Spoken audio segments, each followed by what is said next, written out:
큰 문제점이라고 할 수 있다면 매몰은 풀리거나 느슨해질 수 있다는 점이죠. 쌍꺼풀이 느슨해지고 풀리면서 변화가 생기면 아무 의미가 없죠.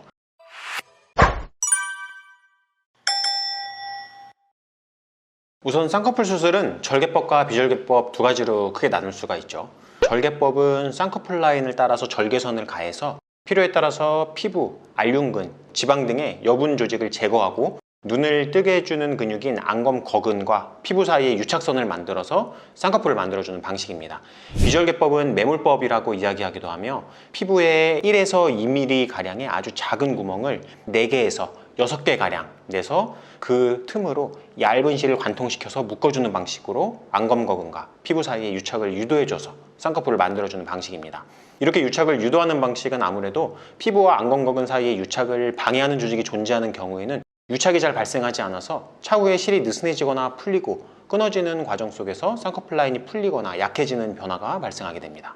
이러한 이유로 유착을 좀 더 강하게 만들어주기 위해서 자연유착법이라고 절개창을 좀 더 늘리고 절개창 사이에 조직을 박리해서 조직 손상을 가해서 유착을 좀 더 강화시켜주는 방식도 발달됐고요. 연속매몰법이라고 해서 각 절개창 사이의 실을 단일이 아니라 이중으로 이렇게 엮어서 선상의 유착을 유도하는 방식, 그리고 부분절개라고 해서 그 절개창을 5에서 10mm 정도로 늘려서 방해 조직이나 안화지방의 일부를 제거하고 유착을 강하게 만들어주는 방식 등으로 수술 방법이 발전했습니다.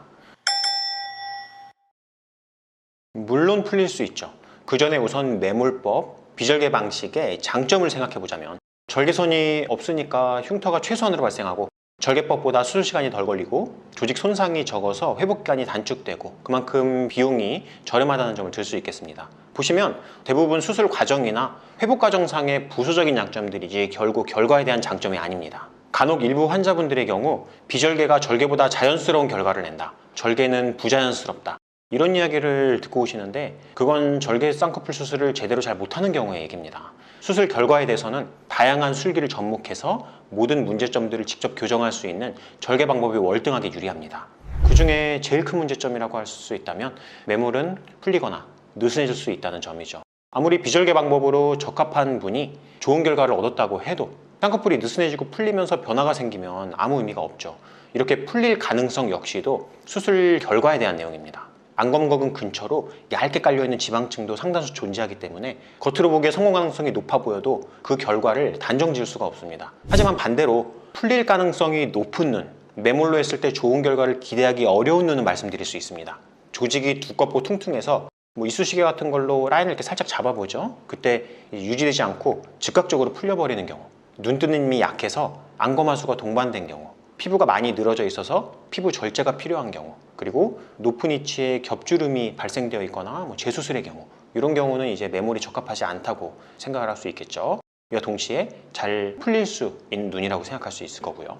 그러니까 너무 상담 내용만 믿지 마시고 자기 스스로도 내가 매몰에 적합한 눈인지 그 정도는 판단하고서 상담받는 게 좋겠죠. 그럼요. 눈매 교정도 절개 비절개의 차이가 있습니다. 쌍꺼풀을 절개 쌍꺼풀로 하면 눈매 교정도 절개로 해야겠죠. 쌍꺼풀을 매몰로 하게 되면 눈매 교정도 비절개로 해야겠죠. 비절개 방식의 눈매 교정은 안검거근을 결막적으로 해서 얇은 실로 묶어주는 방식입니다. 그렇기 때문에 완벽한 수술이라기보다는 간단한 수술 방법이라고 볼 수 있습니다.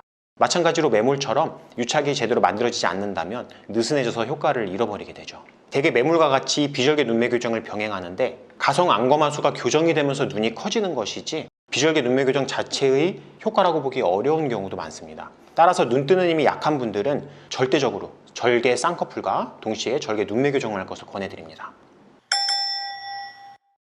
가성 안검하수라는 것은 눈꺼풀 피부가 처져서 눈을 덮으면서 마치 안검하수처럼 보이는 현상입니다. 가성 안검하수인지를 확인할 수 있는 방법은 처져서 덮여있는 눈꺼풀 피부를 살짝 들어 올렸을 때 눈동자가 얼마나 노출되나를 보면 됩니다. 눈 뜨는 힘이 정상이더라도 피부가 많이 덮고 있으면 마치 졸려 보이는 느낌을 내기도 하거든요. 의료진이 안검하수를 평가할 때는 좀 더 전문적인 다양한 방법으로 측정해서 평가하겠지만 집에서 간단하게 체크해 볼 수 있는 방법으로는 이렇게 눈을 편하게 감은 상태에서 양쪽 눈썹뼈 위로 두 손가락을 꾹 눌러서 이마와 눈썹의 움직임을 차단합니다. 이 상태에서 눈을 떴을 때 눈이 편하게 잘 떠진다면 안검하수가 아닐 가능성이 높습니다. 만약에 눈이 잘 안 떠지고 시야 확보가 안 돼서 불편하다면 안검하술로 의심해 볼 수 있겠습니다. 매몰도 1, 2mm가량의 절개선으로 흉터가 생기긴 합니다. 근데 생각보다 잘 보이진 않습니다. 대개 쌍꺼풀 라인을 따라서 반복적으로 조직이 접히면서 주름이 잡히기 때문에 흉터 자국은 생각보다 잘 보이지 않게 됩니다. 다만 매우 드물지만 회복 과정에서 색소가 침착되는 체질의 경우 색소로 인해서 흉이 살짝 보일 수도 있으니 이 점은 감안하셔야 합니다. 매몰법으로 쌍꺼풀 수술에 실패하지 않으려면 자신이 적합한 대상인지를 잘 판단하는 것이 중요합니다. 저도 매몰법으로 가능한 조건이 되시는지를 판단하는 것을 우선으로 해서 매몰법의 여부를 결정하게 됩니다. 만약에 적합하지 않다면 가급적이면 절개를 하는 편이 더욱 좋지요. 이전 질문에서 말씀드렸지만 눈이 퉁퉁하거나 처진 피부가 많은 경우, 안검하수가 동반된 경우, 겹주름이 발생되어 있거나 재수술의 경우에는 절개를 잘하는 병원에서 절개로 하시는 게 좋습니다. 만약 여건상 매몰로 수술을 하게 되는 경우에는 풀릴 가능성에 대해서 염두하고 수술을 받으시는 게 좋습니다. 느슨해지거나 풀리게 되면은 그 다음에는 절개로 수술 받는 게 좋겠죠. 그리고 최대한 풀릴 가능성을 줄이기 위해서는 상대적으로 방해 조직이 적고 단단한 구조물의 쌍꺼풀 유착을 만들어줄 수 있는 자연스러운 높이의 쌍꺼풀을 계획하시는 게 좋습니다. 매몰로 수술을 하면서 너무 높은 라인을 계획하시게 되면 상방으로 갈수록 유착을 방해하는 조직도 많아지고 부드러운 조직에 실이 걸리면서 실이 조직 내로 파고 들어가면서 고정 강도가 느슨해지는 현상도 빈번하게 발생되기 때문에 라인이 쉽게 느슨해지고 풀리게 됩니다. 그리고 가급적이면 유착을 강하게 만들어서 풀릴 가능성을 줄일 수 있는 방법들, 자연유착법, 연속매몰법, 그리고 지방 제거 등의 다양한 술기들을 병행해서 수술하게 되면 더욱 그 가능성을 줄일 수 있습니다. 저희 병원의 경우에는 매몰을 원하시는 분께는 앞절유착이라고 해서 부분절개의 일환인데요. 위트임을 병행하면서 몽고주름을 일부 제거하고 자연유착과 절개 쌍꺼풀의 방법을 혼용해서 풀릴 가능성을 최소화시키는 방법으로 수술하고 있기도 합니다.